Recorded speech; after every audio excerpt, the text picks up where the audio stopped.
I'm Charlotte and I'm the girl about the garden. Just thought today I'd give you a tour through my garden and you can see what we're growing here in Perth at the end of April, so in our autumn. Come on in.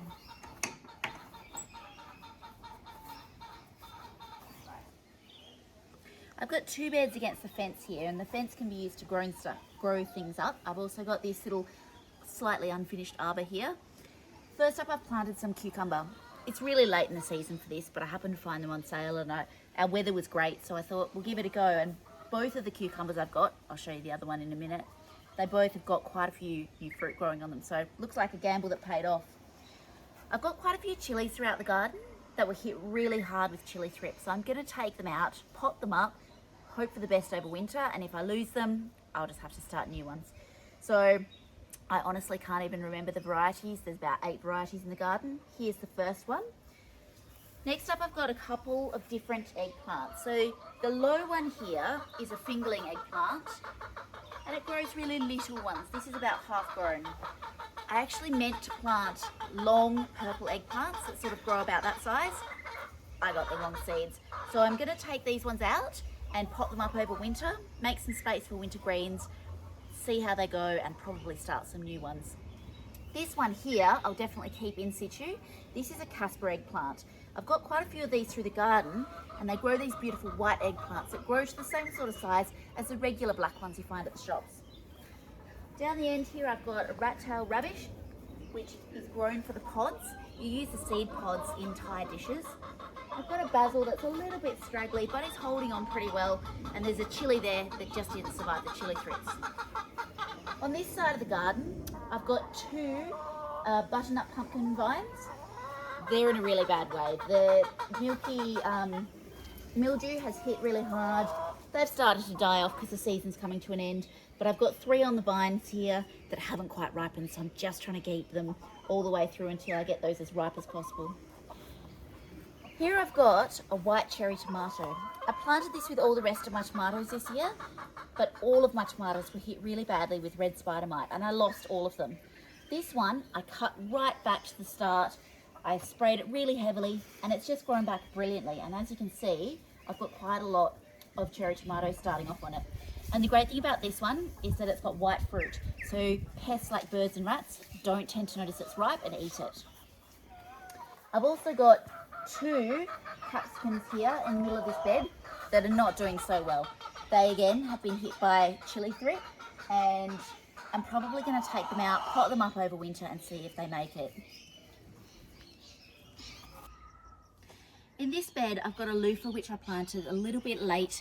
Well, I planted it in good time, but it took a while to get going. So this loofah is going to come out. It was supposed to provide beautiful shade for all the plants in here through the heat of summer, and it did that to some extent, but it's now getting too shady. I've got some chilies on either side. That chili has not survived the heat, and some capsicums in the middle. All of these will be taken out to make room for winter greens and to see how they go over winter. I have a couple of kailans planted in here, but I think I need to get a few more in because they have really struggled as the transplants. And I did plant some peas down here, but they've not sprouted well. I think there's just one hidden under there that sprouted well. In this bed over here, it's a really sandy bed, so I mostly put things like flowers and things that don't require a huge amount of nutrition. I've got a loofah that didn't really get off the ground, and that one will have to come out. And I've got some pansies in here which provide a good amount of colour. The flowers are edible and they bring bees in. I've also got 2 passion fruits. This one, very excitingly, has got our first passion fruit on it. These require quite a lot of water, and in the sandy soil it's really hard to keep the water up. So I'm slowly building up the soil with the use of compost and other organic materials. So it's taken a while to get them starting to really bush up a bit, but I think next year that one should really take off. And I've got a lemongrass planted in here as well. On this side, I've got 2 more eggplants. This one's the white Casper one, which as you can see has got quite a few fruits on it and a lot of flowers as well. So this one I think will produce for quite a lot longer. On the other side, I've got a purple fingerling one, just the same as the one I showed you before. They're much squatter as a bush. They produce smaller fruit as well, and I think that one will come out to make space for another. Down here I've planted some beans. These are actually bush beans, not climbing beans, but I put them against my trellis and I'm slowly sort of weaving them up so that they don't take up too much space in the bed. They're kept off the ground and they don't get too much rot around their roots. And they're starting to produce beans and they've only been in for about 3 weeks, so that's pretty good. I've got a row of chilies here, all of which will come out. These purple UFO chilies are doing okay considering the chili threat that hit them, but I'm not sure if they're going to survive the winter. I've got lots of garlic chives here, which I planted as a deterrent for pests, and they have absolutely multiplied in huge amounts. So probably most of these are going to have to be divided up so that they don't spread too far, and then I'll be able to plant something else between them. I planted another row of peas here and only one's germinated. In this really hot weather that we've had, just the last week is the first time for a while that we've got below the 30s here in Perth, so it's been really hard to get peas germinating in this sort of temperature. I've got a row of snapdragons just because a bit of bright colour is always lovely in the garden and it brings in bees, and you can see there's lots of bees hanging around, which is great. And then I've got 3 jalapenos here which fruited incredibly heavily this year, but they are now really succumbing to that chili threat, and I think they will all just come out completely.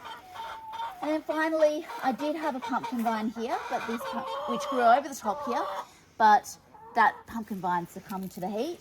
And here I've got a cobra melon, rock melon, and it's actually only at the very end of summer that it started to put out some fruit. So we've got quite a few fruit on here, here, over here, and we're just waiting for those to ripen. So that's the garden for the moment.